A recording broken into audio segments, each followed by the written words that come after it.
మీరు చూస్తున్నారు S8 news. S8 news కి స్వాగతం. నేను రేవతి. ముందుగా ముఖ్యాంశాలు.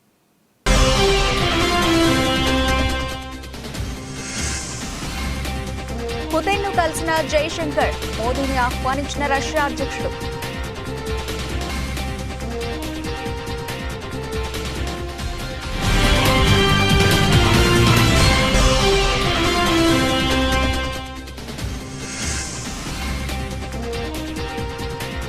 కెప్టెన్ కు నివాళులర్పించిన సీఎం స్టాలిన్, ప్రభుత్వ లాంఛనాలతో అంత్యక్రియలు.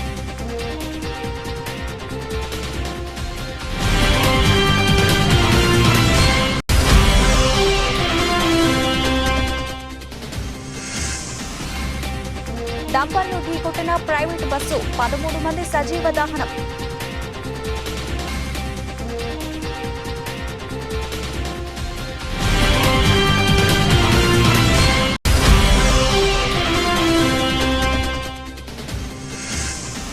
విశాఖలో వైసీపీకి షాక్ ఇచ్చిన ఎమ్మెల్సీ వంశీ కృష్ణ యాదవ్, మంగళగిరిలో పవన్ కళ్యాణ్ సమక్షంలో జనసేన పార్టీలో చేరిక.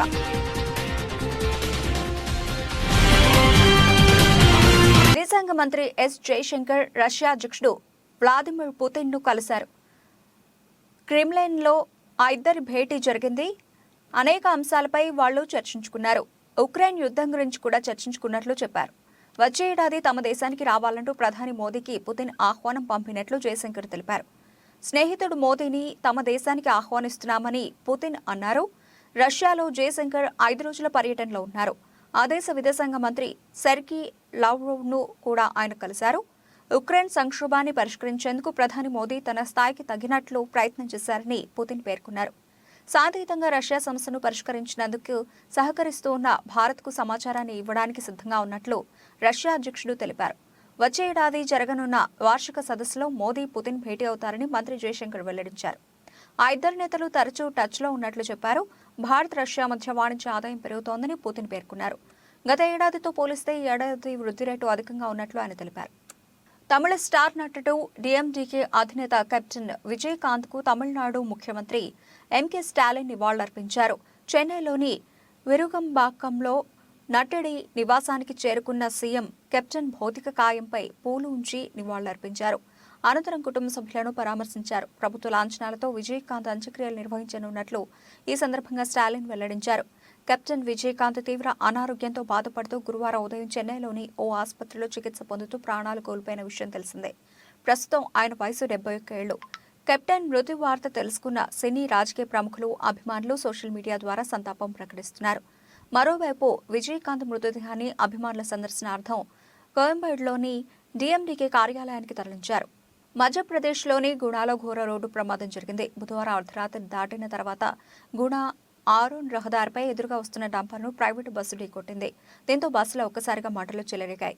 అప్పటికే ప్రయాణికులు మంచి నిద్రలో ఉండటంతో 13 మంది సజీవ దహనమయ్యారు. మరో 17 మంది గాయపడ్డారు. సమాచారం అందుకున్న పోలీసులు ఘటనా స్థలానికి చేరుకుని సహాయక చర్యలు చేపట్టారు. క్షతగాత్రులను దవాఖానకు తరలించారు. ఈ ప్రమాదం నుంచి 4 మాత్రమే క్షేమంగా బయటపడ్డారని గుణ జిల్లా కలెక్టర్ తరుణ్ రాఠీ తెలిపారు. ప్రమాద సమయంలో బస్సులో 30 మంది ప్రయాణికులు ఉన్నారన్నారు. మంటల్లో మృతదేహాలు గుర్తుపట్టలేనంతగా కాలిపోయాయని చెప్పారు. ప్రమాద స్థలం నుంచి అన్ని మృతదేహాలను తొలగించామని, ప్రమాదానికి గల కారణాలు తెలుసుకోవడానికి దర్యాప్తు చేస్తున్నామని వెల్లడించారు. అభయహస్తం 6 గ్యారంటీల దరఖాస్తులను ప్రజల నుండి స్వీకరిస్తున్న డోర్నకల్ ఎమ్మెల్యే ప్రభుత్వపు డాక్టర్ జాటోతు రామచంద్రు నాయక్.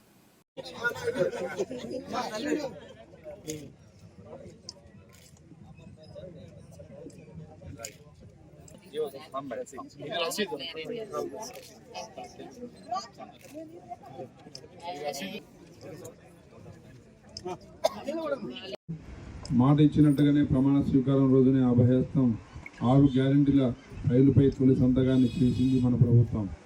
కొలువు తీరిన 48 గంటల్లోనే తెలంగాణ ఆడబిడ్డలకు ఆర్టీసీ బస్సులో ఉచిత ప్రయాణం, అర్హులైన వారందరికీ రాజీవ్ ఆరోగ్యశ్రీ 10 లక్షల వైద్య సాయం గ్యారెంటీలను అమలు చేసి చరిత్ర సృష్టించింది. అదే సంకల్పంతో మిగిలిన గ్యారెంటీలను కూడా నెరవేర్చేందుకు ప్రజాపాలన కార్యక్రమానికి మన ప్రభుత్వం శ్రీకారం చుట్టిందని తెలియజేసేందుకు గర్విస్తున్నాం. చివరి వరుసలో ఉన్న పేదవారికి కూడా సంక్షేమ పథకాలు అందినప్పుడే ఈ రాష్ట్రం, దేశం అభివృద్ధి చెందుతుంది. ప్రజాపాలన ఉద్దేశం నిస్సహాయులకు సాయం చేయడమే. స్వయంగా ప్రభుత్వమే ఇవాళ మీ ఊరికి మీ ఇంటికి వచ్చింది. మహాలక్ష్మి రైతు భరోసా, గృహజ్యోతి, ఇందిరమ్మ ఇండ్లు, చేయూత పథకాల కోసం అర్హులైన ప్రతి ఒక్కరి నుంచి దరఖాస్తులను స్వీకరిస్తుంది. ఈ మహత్తర అవకాశాన్ని మీ అందరూ సద్వినియోగం చేసుకుంటారని, ప్రజాప్రభుత్వం తలపెట్టిన సంక్షేమ యజ్ఞంలో భాగస్వాములు అవుతారని కోరుకుంటున్నాము. కృతజ్ఞతతో మీ ఒంటరి మహిళ, వితంతు, చేనేత కార్మికులు, ఎయిడ్స్ వ్యాధిగ్రస్తులు, ఫైలేరియా వ్యాధులు, అదేవిధంగా బీడీ ఠేకేదారి ఒక్క సింగిల్ అప్లికేషన్తోనే ఆ కుటుంబ వివరాలు అన్నీ సేకరింపబడతాయి. ఈ అప్లికేషన్ ద్వారానే వికలాంగులు ఎంతమంది ఉన్నారు, వితంతువులు ఎంతమంది ఉన్నారు, ఒంటరి మహిళలు ఎంతమంది ఉన్నారు, ప్రతి డేటా సిస్టంలో జత చేయడం జరుగుతుంది. కాబట్టి భవిష్యత్తులో తప్పకుండా ఇక ఎంఆర్ఓ ఆఫీసుల చుట్టూ కానీ, మీ సేవా కేంద్రాల చుట్టూ కానీ ప్రజలు తిరగాల్సిన అవసరం ఉండదు. ఈరోజు సదరం క్యాంపులో ఫిజికల్ హ్యాండిక్యాప్డ్ దివ్యాంగుల సర్టిఫికెట్ ఉంటే అది కూడా జత చేసేయవచ్చు. సో వివరాలు కరెక్ట్గా అందజేయడానికి ప్రజలకు మీ ద్వారా ఇన్ఫర్మేషన్ ఇచ్చే విధంగా కొంచెం వివరంగా మీరు రాస్తే తప్పకుండా ప్రజలు.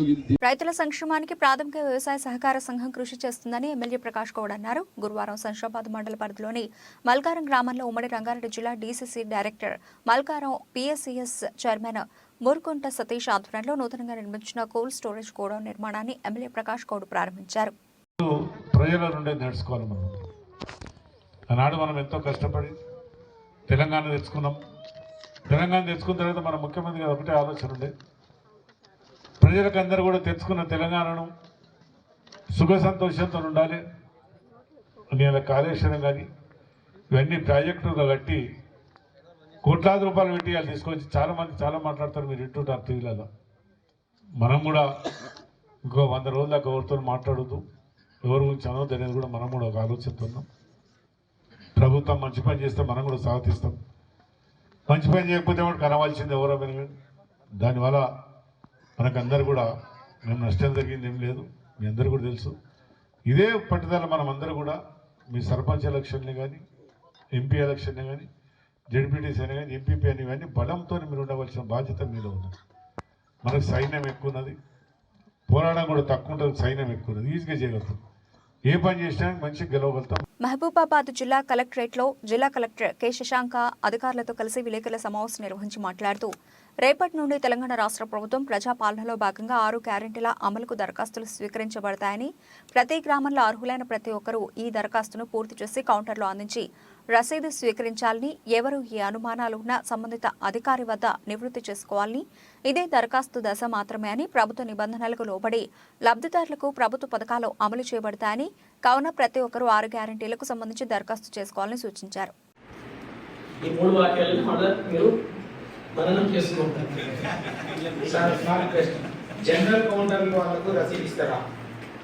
జనరల్ కౌంటర్లో మీరు రిసిప్ట్ తీసుకున్నాను చేస్తాం. ఇతర సమస్యలు ఉంటాయి కదా సార్, చాలా మంది అప్లికేషన్ చేయడానికి ముందుకు వస్తారు, వాళ్ళకి రసీదు ఇస్తారా? రిజిస్టర్లో అయితే మేము నమోదు చేసుకుంటా ఉన్నాము. రసీదు గురించి కూడా అవకాశం ఉంటే ఆలోచిస్తాం ఖచ్చితంగా. పాత పెన్షన్దారులు, పాత రైతు భరోసాదారులు దరఖాస్తు చేసుకోవాలా వద్దా? మీరు వాళ్ళకు కూడా ఒకసారి అప్లికేషన్ కాపీ పంపిస్తారు. ఫార్వర్డ్ చేస్తే మాత్రం కింద నెలకు 4,000 మరియు దివ్యాంగుల పెన్షన్ 6,000 పొందేందుకు ఈ కింద వివరాలు తెలపండి.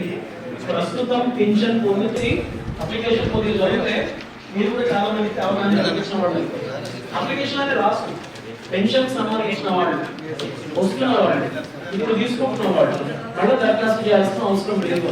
కానీ కొద్దిమందికి మాకు రావాలి మాకు రాలేదు అని ఉండొచ్చు.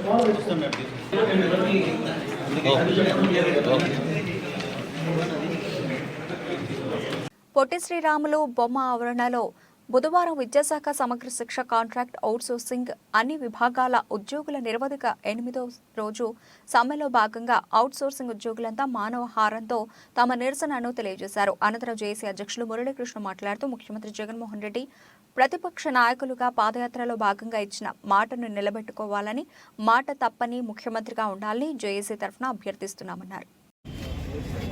నా పేరు పి తవిట్రాయుడు సార్, శ్రీకాకుళం జిల్లా SSA general secretary sir, JAC SSA JAC general secretary sir. మేము గత 8 రోజులుగా ఈ సమగ్ర శిక్షలో ఉండేటటువంటి అన్ని కేటగిరీ ఉద్యోగుల్ని రెగ్యులర్ చేయాలని, అలాగే సమాన పనికి సమాన వేతనం అమలు చేయాలని, హెచ్ఆర్ పాలసీ అమలు చేయాలని, ఎంటీఎస్ కల్పించాలని తదితర న్యాయమైనటువంటి డిమాండ్లు సాధన కోసం మేము రాష్ట్ర ప్రభుత్వానికి ఇదివరకే తెలియజేసి మేము సబ్మిట్ చేయడం జరుగుతుంది సార్. ఇప్పుడు మేము కోరినటువంటి కోరికలు కానీ డిమాండ్స్ కానీ ఏవి కూడా గొంతెమ్మ కోరికలు కావు. ఆయన ఆ రోజు ప్రతిపక్ష నేత హోదాలో పాదయాత్ర సమయంలో ఇచ్చినటువంటి హామీలు నెరవేర్చండి అయ్యా అని మేము అడుగుతున్నాం. అయినా సరే ఆయన ఈరోజు ప్రభుత్వానికి వచ్చి కొత్త కాదు, 4.5 ఏళ్ళు గడిచిపోయింది. మా పట్ల ఆయనకి ఎటువంటి చిత్తశుద్ధి కూడా కనిపించట్లేదు. కనీసం మేము పనిచేసినటువంటి కాలానికి కూడా జీతాలు వేయలేని పరిస్థితి వచ్చింది. అదేం దౌర్భాగ్యమో కానీ మేము డిమాండ్లు నెరవేర్చండి అని అడుగుతామని ఉద్దేశంతోనేమో జీతాలు వేయకుండా ఆయన మమ్మల్ని రోడ్డు ఎక్కించేలా ఇబ్బంది పెట్టే పరిస్థితులు తీసుకొస్తున్నారు. కాబట్టి ఇప్పటికైనా జగన్మోహన్ రెడ్డి గారు మీరు పాదయాత్రలు ఇచ్చినటువంటి హామీలు జగిత్యాల జిల్లా కేంద్రంలోని జిల్లా పోలీస్ ప్రధాన కార్యాలయంలో ఏర్పాటు చేసిన విలేకరుల సమావేశంలో జిల్లా ఎస్పీ సన్ప్రీత్ సింగ్ జిల్లా పోలీస్ శాఖ 2023 సంవత్సర నేర వార్షిక నివేదికను విడుదల చేశారు. ఈ సందర్భంగా ఎస్పీ మాట్లాడుతూ జిల్లాలో శాంతి భద్రతల పరిరక్షణకు పోలీసులు నిరంతరం కృషి చేస్తున్నారని, జిల్లాలో గంజాయి దొంగతనాల నివారణకు తగు చర్యలు తీసుకుంటున్నామని, ప్రజలు ఏ సమస్య ఉన్నా పోలీస్ స్టేషన్కు వచ్చి ఫిర్యాదు చేయొచ్చని, ప్రతి కేసుకు ఖచ్చితంగా ఎఫ్ఐఆర్ నమోదు చేయాలని తెలిపారు. సైబర్ నేరాలపై 903 టోల్ ఫ్రీ నెంబర్కి ముందుగా కంప్లైంట్ ఇవ్వాలని, తద్వారా సైబర్ నేరగాళ్లకు మన నగదు ట్రాన్స్ఫర్ అవ్వకుండా హోల్డ్లో పెట్టగలుగుతామని సూచించారు. ఈ సమావేశంలో ఏఆర్, ఏఎస్పీ, డిఎస్పీలు, సిఐలు, ఏఆర్, ఎస్ఐలు పాల్గొన్నారు. మనం ఈరోజు ఇక్కడ జగిత్యాల డిస్ట్రిక్ట్ పోలీస్ సంబంధించిన 2023 ఎట్లా పాస్ అయింది, సంవత్సరంలో క్రైమ్ ప్యాటర్న్స్ ఎట్లాగా ఉన్నదో దాని గురించి మాట్లాడడానికి ఇక్కడ అందరూ ఉన్నాం.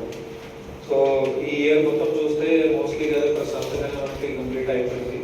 మీకు అందరికీ తెలుసు, ఇక్కడ లాస్ట్లో ఇయర్ ఎండ్లో మనకి ఎలక్షన్స్ కూడా వచ్చినాయి. సో ఎలక్షన్స్ కూడా టోటల్ ఆల్ ప్రొసెసెస్ కూడా పీస్ఫుల్ వేలో కంప్లీట్ అయినాయి.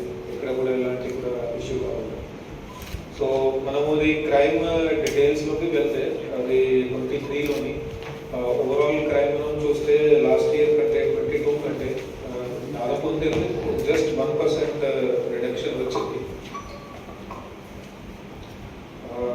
2022లో ఎట్లాగా 5,120 క్రైమ్స్ రిజిస్టర్ అయినాయి, 23లో 5,070 క్రైమ్స్ రిజిస్టర్ అయినాయి. స్మాల్ రిడక్షన్ ఉంది. లేక ప్రాపర్టీ అఫెన్సెస్లో పెద్ద రిడక్షన్ వచ్చింది. 354 22లో ఉండే దానికి కంపేర్ చేస్తే 23లో 325 రికార్డ్ అయింది. సో ప్రాపర్టీ క్రైమ్స్లో డిటెక్షన్ పర్సంటేజ్ మేము అంటాము, అంటే ఎన్ని కేసెస్ డిటెక్ట్ చేయడం జరిగింది అది దాదాపు అంతేనే ఉంది. కానీ ప్రాపర్టీ లాస్ట్ కొంచెం ఎక్కువ అయింది. అయితే ఒక్కొక్క కేసులో ప్రాపర్టీ పోవడం అది కొంచెం ఎక్కువ ఉండడం వల్ల సో ప్రాపర్టీ రికవరీ పర్సంటేజ్ కూడా దాదాపు అంతనే ఉంది. దాంట్లో కూడా ఎంత పెద్ద చేంజెస్ లేవు. కానీ 2014లో కాపు ఓట్ల అండతో గెలిచి కాపులకు రిజర్వేషన్లు ఇస్తామని నమ్మబలికి దారుణంగా మోసం చేసిన చంద్రబాబును నేడు కాపులు వెంట నడుస్తారా, లేదా పవన్ కళ్యాణ్ ముసుగుతో వస్తున్న చంద్రబాబు చేతిలో మళ్లీ మోసపోతారా? కాపుల ఆత్మగౌరవాన్ని చంద్రబాబు కాళ్ల ముందు పడేసిన పవన్ వెనుక కాపులు ఉంటారా? వైఎస్ఆర్సీపీ నేత శివశంకర్ రెడ్డి ప్రశ్నించారు. చంద్రబాబును రాజకీయంగా బతికిస్తారా, రాజకీయంగా చంపేస్తారా తెలుసుకోవాల్సింది కాపు సోదరులే. వంగవీటి రంగాన్ని చంపించినటువంటి చంద్రబాబును కాపులు రాజకీయంగా బతికిస్తారా, చంపేస్తారా?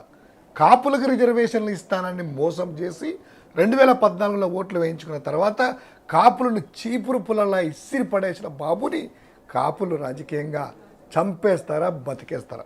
మేము అధికారంలోకి వస్తే కాపులకు ఏడాదికి 5,000 కోట్లు ఇస్తామని 2014-19 మధ్య చంద్రబాబు 3,000 కోట్లు కూడా ఇవ్వని చంద్రబాబును కాపులు బతకనిస్తారా, రాజకీయంగా చంపేస్తారా? తన ముఖం చూస్తే తన ముఖం మీదనే కాపులు గాండ్రించి ఉమ్మేస్తారని తన ముఖానికి పవన్ కళ్యాణ్ మాస్క్ పెట్టుకొని వస్తున్నటువంటి చంద్రబాబును కాపు సోదరులు రాజకీయంగా బతికిస్తారా, చంపేస్తారా? అదే కాపుల ఓట్ల కోసం చంద్రబాబు కాపుల ఆత్మగౌరవాన్ని చంద్రబాబు కాళ్ళ దగ్గర పెట్టినటువంటి పవన్ కళ్యాణ్ ఇద్దరు హైదరాబాద్లో కలిశారు కదా. కాపు సోదరులారా, ఖచ్చితంగా నిజాయితీగా ఆలోచించాల్సినటువంటి సమయం ఇది. ఇప్పుడే మన కాపుల ఆత్మ గౌరవం ఏంటో చూపించి ఇలాంటి వాడేసుకున్నటువంటి వాళ్ళని చెప్పుతో గాండ్రించి ఉమ్మేసే సమయం ఇది. ఖమ్మం జిల్లా సత్తుపల్లి పట్టణంలో కాంగ్రెస్ ప్రభుత్వం చేపట్టిన ప్రజాపాలన కార్యక్రమాన్ని గురువారం ఉదయం 10:30 గంటల సమయంలో లాంఛనంగా ప్రారంభించారు. ఈ సందర్భంగా ఎమ్మెల్యే రాఘమయ్య మాట్లాడుతూ కాంగ్రెస్ ప్రభుత్వం ఇచ్చిన 6 గ్యారంటీలు 100 రోజుల్లో పూర్తి చేసే విధంగా అడుగులు వేస్తున్నామన్నారు. ఇప్పటికే 2 గ్యారంటీలు అమలు చేశామని తెలిపారు. ఒక్కో అప్లికేషన్తో 6 గ్యారంటీలు అమలవుతాయని పేర్కొన్నారు. గత ప్రభుత్వంలో మాదిరిగా భేదభావం పక్షపాతం లేకుండా వ్యవహరించాలని, కాంగ్రెస్ ప్రభుత్వంలో లబ్ధిదారులందరికీ మేలు జరిగేలా చూసే బాధ్యత అధికారులదే అని అన్నారు. అవుతాయి. దానివల్ల ఎంతో మంది పేదలకి మనం ప్రాణహాని నుంచి కాపాడుకోవచ్చు. అందుకోసం కూడా రేవంత్ రెడ్డి గారికి, సోనియా గాంధీ గారికి కృతజ్ఞతలు తెలియజేసుకున్నాం. అలాగే మన ప్రభుత్వం ఏర్పడి 20 రోజుల లోపలే మిగతా 6 గ్యారెంటీల అమలు కోసం మనం అన్ని కలిపి ఒక అప్లికేషన్ ఫామ్లోనే ఒక్కొక్క పథకానికి ఒక్కొక్క అప్లికేషన్ పెట్టుకొని అధికారుల చుట్టూ తిరిగే అవసరం లేకుండా మనం అధికారులే మన ముందుకు వచ్చి మన విన్నతులు స్వీకరించి మనకి ఏమేమి అవసరమో అవన్నీ కూడా మనం ఒక అప్లికేషన్ తోటి ఫిలప్ చేసి సక్రమంగా అక్కడ అందించి, అలాగే ఈ ఒక్క 5 పథకాలే కాకుండా ఇంకా మనకి ఏమన్నా అప్లికేషన్స్ కావాలన్నా కూడా మీరు మామూలుగా దరఖాస్తు చేసుకోవచ్చు. ప్రతి అప్లికేషన్ కూడా స్వీకరించడం జరుగుతుంది. ఈ అవకాశం ప్రతి ఒక్కరు సద్వినియోగం చేసుకోవాలని మీ అందరినీ కోరుతున్నాను. అలాగే ఇది నిరంతర ప్రక్రియ. ఇప్పుడు ఈ 8 రోజుల్లో అయ్యేది కాదు. ప్రతి 4 నెలలకు ఒకసారి కూడా మళ్ళీ మనం ఇట్లాగే సభలు నిర్వహించుకొని ఇంకా అందని వాళ్ళకి అందించే ప్రయత్నం చేస్తాము. ఇది కంటిన్యూగా కాంగ్రెస్ ప్రభుత్వం కంటిన్యూగా 5 సంవత్సరాలు చేపట్టే ప్రోగ్రాం కనుక మీరందరూ దయచేసి సహకరించి ప్రతి ఒక్కరూ కూడా అవకాశం సద్వినియోగం చేసుకోండి. అర్హులైన వాళ్ళకి ప్రతి ఒక్కరికి రోజా అంటే నిజమైన భాషకు బ్రాండ్ అంబాసిడర్. రాజకీయాల్లో మహిళలు ఎంతో హుందాగా ఆదర్శంగా ఉండాలి. కానీ రోజా మాత్రం మహిళ అనే సంగతి మరిచి మాట్లాడుతున్నారు. తెలుగుదేశం టీడీపీ నాయకుల గురించి మీరు మాట్లాడే మాటలు, హావభావాలు చూస్తుంటే సాటి మహిళగా సిగ్గుపడుతున్నాం. జగన్మోహన్ రెడ్డి ప్రాపకం కోసం, మీకు సీటు కోసం అసభ్యంగా మాట్లాడుతున్నారు. టీడీపీ 175 స్థానాల్లో పోటీ గురించి రోజా నోరు పారేసుకున్నారు. టీడీపీ అంటే క్రమశిక్షణ కలిగిన పార్టీ. మా పార్టీలోనే కార్యకర్త నుంచి నాయకుల వరకు హుందాగా ఉండేటట్టు చంద్రబాబు తీర్చిదిద్దుతారు. ఎప్పుడు ఎన్నికలు వచ్చినా 175 నియోజకవర్గాల్లో గెలుపు సాధించే అభ్యర్థులతో టీడీపీ సిద్ధంగా ఉంది. వైసీపీ పార్టీల ఎమ్మెల్యేలే బయటకు వెళ్లిపోతున్నారు. జగన్ రెడ్డి భయంతో ఎమ్మెల్యే అభ్యర్థులను మారుస్తున్నారు. జగన్ రెడ్డిపై ప్రజా వ్యతిరేకత తీవ్ర స్థాయిలో ఉండడంతో రోజా పిచ్చి పట్టినట్లుగా మాట్లాడుతున్నారని ఎద్దేవా చేశారు. మహిళగా మంత్రి పదవి బాధ్యతలు నిర్వర్తిస్తున్న రోజా సెల్వమణి గారికి ఒక మనవి, సూచన, హెచ్చరిక. రోజా గారు, మహిళల నుంచి మన సమాజం, ఇతరులు కాస్త సభ్యత, సంస్కారం, హుందాతనం ఆశిస్తారు. అందులో రాజకీయాల్లో ఉన్న మహిళలు ఇంకెంత హుందాగా ఉండాలో ముందు తరంలో ఉన్న ఎంతోమంది మహిళా నాయకురాలు చూసి నేర్చుకోండి. ఈరోజు తెలుగుదేశం గురించి, తెలుగుదేశం నాయకుల గురించి మీరు మాట్లాడే మాటలు, మీ హావభావాలు చాలా నీచంగా ఉంటున్నాయి. ముఖ్యంగా మీకు ఎలా ఉందో నాకు తెలియదు, కానీ మీ గురించి ఆంధ్ర రాష్ట్రంలో ఇతర మహిళలు తిరుగుతున్న తిట్లు అవన్నీ వింటుంటే మీరు ఏ పార్టీ వారైనా సరే కానీ మహిళ కాబట్టి మహిళలుగా మేమందరం కూడా సిగ్గుపడుతున్నాం. ఏ రంగంలో మహిళలు ఎలా ఉండకూడదో అలా ఉంటున్నారు మీరు. ఈరోజు 175 నియోజకవర్గాల్లో తెలుగుదేశం పార్టీ అభ్యర్థుల గురించి నోరు పారేసుకుంటున్నారు. దయచేసి ఒక్కటి ముందు గమనించుకోండి. మీకు కానీ మీలాగా తెలుగుదేశం పార్టీ మీద నోరు పారేసుకుంటున్న వాళ్ళు జగన్ రెడ్డి ప్రాపకం కోసం రేపుదే మీకు అసలు టికెట్లు వస్తాయో లేదో తెలియదు కాబట్టి నోరు పారేసుకుంటేనైనా జగన్ రెడ్డి టికెట్లు ఇస్తారని ఒక నీచమైన ఆలోచనతో నోరు పారేసుకుంటున్నారు. ఎప్పుడు ఎన్నికలు వచ్చినా 175 నియోజకవర్గాల్లో గెలుపుని సాధించే అభ్యర్థులతో రెడీగా ఉన్నది తెలుగుదేశం పార్టీ. ఇక ఓటమి బాటే కాదు, పతనావస్థకు చేరుకున్న మీ వైఎస్ఆర్పీ పార్టీలో అసలు రేపుదే మీకు టికెట్ ఇస్తారో లేదో ముందు అది కనుక్కొని అప్పుడు మాట్లాడితే బాగుంటుంది. దయచేసి నోరుని అదుపులో పెట్టుకుంటే మహిళగా అయినా ఆ కొంచెం గౌరవమైనా మీరు నిలుచుకుంటారని ఆశిస్తూ మీ తోటి మహిళగా ఉంటున్న మీ సోదరి గౌతు శిరీష. గొల్లప్రోలు నగర పంచాయతీ శానిటేషన్ వర్కర్ల సమస్యలు పరిష్కరించాలని నగర పంచాయతీ కార్యాలయం వద్ద సమ్మె నిర్వహించారు. కార్యదర్శి సిహెచ్ రమణ మాట్లాడుతూ రాష్ట్ర ప్రభుత్వం ఎన్నికల ముందు ఇచ్చిన హామీల అమలు చేయాలని, తాము అధికారంలోకి వస్తే శానిటేషన్ వర్కింగ్ పర్మనెంట్ చేస్తామని అన్నారు. అలాగే కనీసం వేతనాలు కూడా పెంచకుండా ఇబ్బంది పెడుతున్నారని ఆయన అన్నారు. అందరినీ పర్మనెంట్ చేయాలని, తమ డిమాండ్ను ప్రభుత్వం పట్టించుకొని అమలు చేయాలని కోరారు. కార్మికులను పట్టించుకొని ఏ ప్రభుత్వం కూడా మనం కూడా సాధించింది లేదన్నారు. ఈ కార్యక్రమంలో అధ్యక్షులు సిఐటి జిల్లా కమిటీ మెంబర్ కె చిన్న, సిటీ నాయకులు నందీశ్వరరావు, అధ్యక్ష కార్యదర్శులు నీలాపు ఏసమ్మ, బి సత్యవతి, సిహెచ్ రామారావు, సింహాచలం మరడియా, లో బాబు, దివ్యవాణి, పోలమ్మ, రాజమోహన్, సిపిఎం పిఠాపురం నాయకులు కోనేటి రాజు, రజక వృత్తిదారుల సంఘ నాయకులు కె నాగేశ్వరరావు మద్దతు పలికారు.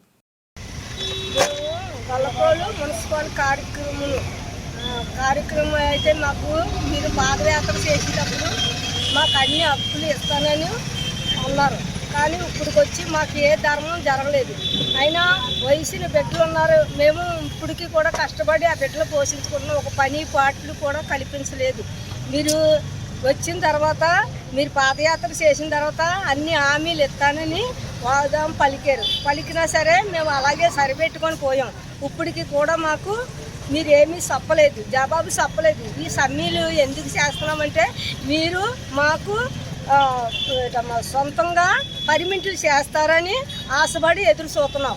మళ్ళీ చనిపోయిన వాళ్ళు కూడా ఉద్యోగం కూడా ఇవ్వలేదు. వాళ్ళు కుటుంబం పోషించబడాలా లేదండి, అది మీకు అడుగుతున్నాం పెద్ద అధికారులు కాబట్టి. మాకు చిన్నవాళ్ళకి మీరు చూడాలి కదా. మేము ఊళ్ళో కార్మిక సంఘం పని చేస్తున్నామంటే, వాళ్ళు శుభ్రత చేస్తున్నామంటే దాన్ని దేని బట్టి మీరు మాట్లాడి మాకు అవకాశం కలిగించకపోతే మేము ఎలా బతకగలం? మీరు చూడకపోతే అధికారులు కూడా పట్టించుకోవట్లేదు. అధికారులు అన్ని అధికారాలు కావాలని ఉంటారు. కానీ ఎవరో మా కోసం మాట తప్పుతూ లేదు. మా మాట కూడా తప్పుతున్నారు, చెయ్యి కూడా తిప్పుతున్నారు. దాన్ని బట్టి మీరు మా కోసం మీరు ఆలోచించి మీరు ఏదైనా న్యాయం చేస్తారని పెద్దలకి అడుగుతున్నాను. విశాఖకు చెందిన వైసీపీ ఎమ్మెల్సీ వంశీ పార్టీ మారారు. ఈ రోజు జనసేన అధినేత పవన్ కళ్యాణ్ సమక్షంలో ఎమ్మెల్సీ వంశీ కృష్ణ యాదవ్ జనసేనలో చేరారు. ఈ సందర్భంగా పవన్ కళ్యాణ్ మాట్లాడుతూ, వంశీతో తనకు 2009 నుంచే పరిచయం ఉంది. ప్రజారాజ్యం యోజన విభాగం యువరాజ్యం అధ్యక్షుడిగా ఉన్నప్పటి నుంచి వంశీతో తనకు పరిచయం ఉందని ఆయన చెప్పుకొచ్చారు. ఎమ్మెల్సీగా ఉండి కూడా వంశీ జనసేనలోకి వచ్చిన ఆయనని మనస్ఫూర్తిగా పార్టీలోకి ఆహ్వానిస్తున్నానని, అలాగే వంశీ తన సొంతింటికి వచ్చారని అన్నారు. ఆయన పార్టీలకు వచ్చిన విధానం తనకు నచ్చింది. వంశీ ఏ నమ్మకంతో జనసేనలోకి వచ్చారో ఆ నమ్మకం కోల్పోకుండా పార్టీ అండగా ఉంటుందని జనసేన అధినేత పవన్ కళ్యాణ్ అన్నారు. వంశీని తాను నియోజకవర్గం దృష్టిలో తాను చూడడం లేదు. వంశీ వంటి నేతలు రాష్ట్రానికి అవసరం. వంశీకి చాలా బలంగా పార్టీ అండగా ఉంటుంది అని పవన్ కళ్యాణ్ పేర్కొన్నారు. చెన్నుబోయిన వంశీకృష్ణ యాదవ్ గారు ఈరోజు పరిచయం కాదు. 2009 నేను యువరాజ్యం అధ్యక్షులుగా ఉన్నప్పుడు ఆ రోజు నుంచి ఉత్తరాంధ్రలో చాలా బలమైన యంగ్ లీడర్, డైనమిక్ లీడర్. ఆ రోజు నాకు ఆయన ప్రత్యక్షంగా ఆయన చూశాను ఆ రోజున. సో యువరాజ్యంలో ఆయనకి ఆ రోజున ఆయన ఆహ్వానించడం జరిగింది. కోఇన్సిడెంటల్గా మళ్ళీ 2009 తర్వాత మళ్ళీ 2023లో ఎమ్మెల్సీ అభ్యర్థిగా ఉండి కూడా మనస్ఫూర్తిగా ఈ రోజున జనసేన పార్టీలోకి వచ్చినందుకు మనస్ఫూర్తిగా శ్రీ చిన్నబోయిన వంశీకృష్ణ యాదవ్ గారిని మనస్ఫూర్తిగా ఆహ్వానిస్తున్నాను. వారితో పాటు పార్టీలోకి వచ్చిన మీ నలుగురికి కూడా ప్రత్యేకించి నా హృదయపూర్వక ఆహ్వానం పలుకుతూ ఉన్నాను. నేను 2009 నుంచి వీరిని చూస్తూ ఉన్నాను. చాలామంది ఆ రోజుల్లో ఇంక్లూడింగ్ తెలంగాణలో కూడా చాలామంది యువరాజ్యంలో ఉన్న వ్యక్తులు చాలామంది కీలకమైన నాయకులు అయ్యారు ఈ రోజున, అటు తెలంగాణలోనూ ఇటు ఆంధ్రాలో. సో ఆ కోవకు చెందిన శ్రీ వంశీకృష్ణ యాదవ్ గారు మనస్ఫూర్తిగా మళ్ళీ ఇంకొకసారి రావటం, ఇందాక ఆయన అన్నట్టుగా తిరిగి సొంత ఇంటికి నేను వచ్చినట్టుగా ఉందంటే మనస్ఫూర్తిగా నేను అదే దృష్టితో చూస్తూ ఉన్నాను. ఇది అలాగే ఆయన వచ్చిన విధానం నాకు చాలా నచ్చింది. ఏ సమస్యల మీద ఇవన్నీ ప్రస్తావించకుండా భావజాలం ఇది మరింతగా ఆకట్టుకుంది. ఆయన పార్టీలోకి రాకముందు చర్చల మీద నేను అర్థం చేసుకుంది. వైఎస్ఆర్సీపీ పాలన గురించి వీటి గురించి ఏమి కాకుండా నేను ప్రత్యేకించి ఇంతకుముందు ఎట్లాగైతే ఆకర్షితున్నాయి నేను 2009లో వచ్చాను. అది కూడా చాలా స్వల్ప తేడాతో ఓడిపోయారు విశాఖ తూర్పు నియోజకవర్గం నుంచి. 2014 కూడా అదే పరిస్థితి. కానీ పోటాపోటీగా మళ్ళీ ఎమ్మెల్సీ ఎన్నికల్లో పోటీపడి గెలిచి ఆ విజయం మరి ఇలాంటి బలమైన నాయకుడిని జనసేనకి మనస్ఫూర్తిగా ఇష్టపడి వచ్చినందుకు ఇంకొక మారు మనస్ఫూర్తిగా ధన్యవాదాలు తెలుపుకుంటూ, ఏ నమ్మకంతో అయితే జనసేనలోకి వచ్చారో మీకు మనస్ఫూర్తిగా నేను వ్యక్తిగతంగా పార్టీ పరంగా భరోసా ఇస్తున్నాను. మీకు అండగా ఉంటాం. మీతో పాటు వచ్చిన మీ అందరికీ కూడా ఈ రోజున కండువాలించిన ప్రతి ఒక్కరు కూడా పేరు పేరున మీలో ఒకళ్ళు ఇద్దరు నాకు ఖచ్చితంగా యువరాజ్యంలో చేశారని అనుకుంటా ఉన్నాను. మీరు చేశారు దుర్గాప్రసాద్ గారు. సో మీ అందరికీ మరోమారు మనస్ఫూర్తిగా స్వాగతం పలుకుతూ, నేను చూస్తుంది మీకు ఆయనతో పాటు గత దశాబ్దన్నర కాలంగా ఉన్నారు కాబట్టి ఆయనకి ప్రత్యేకించి మీకు చెప్తున్నాను. ఇది ఆయన్ని నేను ఒక నియోజకవర్గం దృష్టితో చూడట్లేదు. అలాంటి బలమైన వ్యక్తులు రాష్ట్రానికి చాలా అవసరం. రాష్ట్ర స్థాయి నాయకుడిగా ఆయన ఎదగాలి. మనస్ఫూర్తిగా దానికి నా వంతు కృషి నేను చేస్తానని మీకు తెలియజేసుకుంటూ, ఆయన నమ్మి మీరు ఇంతకాలం ఆయనతో ఉన్నందుకు మీరు మనస్ఫూర్తిగా భవిష్యత్తులో ఆయనకి మంచి భవిష్యత్తు వేసేలాగా పార్టీ చాలా నిర్మాణాత్మక చర్యలు తీసుకుంటాం. చాలా బలంగా ఆయనకి అండగా ఉంటామని తెలియజేసుకుంటూ, దీనికోసం ఆయన పార్టీలో చేరిక వచ్చిన ఇక్కడ జనసేన నాయకులందరికీ, అంతర్జాతీయ ట్రెండ్ సానుకూలత, దేశీయ ఆర్థిక ఫండమెంటల్స్ బలపడుతున్న సంకేతాలతో భారత స్టాక్ మార్కెట్ మరో కొత్త చరిత్ర సృష్టించింది. వరుసగా 4వ రోజు బలమైన ర్యాలీ జరిపింది. బుధవారం బీఎస్ఈ సెన్సెక్స్ తొలిసారిగా 72,000 పాయింట్ల శిఖరాన్ని అధిరోహించింది. తాజాగా 702 పాయింట్లు పెరిగిన ఈ సూచి 72,038 పాయింట్ల వద్ద ముగిసింది. ఇదే బాటలో ఎన్ఎస్ఈ నిఫ్టీ 21,600 పాయింట్ల స్థాయిని మొదటిసారిగా దాటేసింది. 213 పాయింట్ల భారీ లాభంతో 21,655 పాయింట్ల వద్ద ముగిసింది.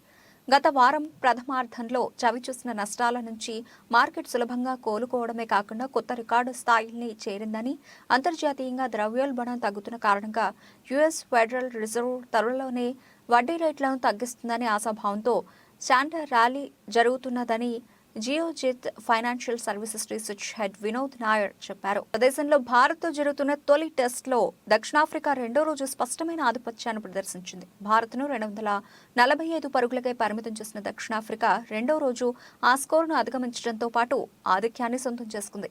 తన కెరీర్లో చివరి టెస్ట్ సిరీస్ ఆడుతున్న సఫారీ మాజీ సారథి డీన్ ఎల్గర్ బంతుల్లో 211 బంతుల్లో 140 నాటౌట్, 23 ఫోర్లు, అజయ్ శతకంతో చెలరేగాడు.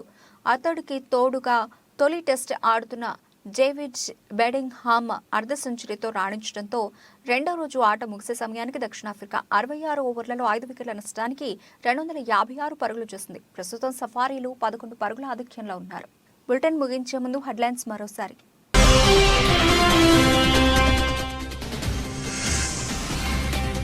పుతిన్ను కలిసిన జైశంకర్, మోదీని ఆహ్వానించిన రష్యా అధ్యక్షుడు.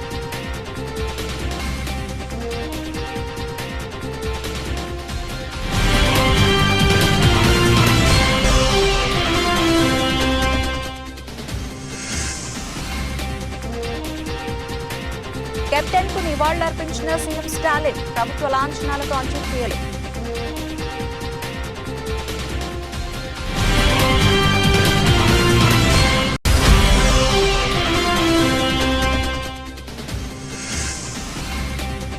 డంపర్ను ఢీకొట్టిన ప్రైవేట్ బస్సు, 13 మంది సజీవ దహనం.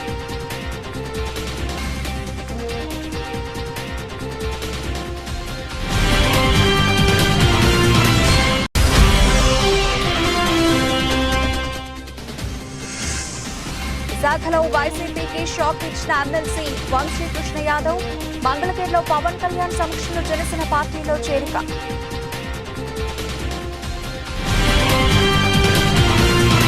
ఇవి ఇప్పటివరకు నబిల్చిన అప్డేట్స్. మరిన్ని అప్డేట్స్తో మళ్ళీ కలుద్దాం. అంతవరకు సెలవు. నమస్తే.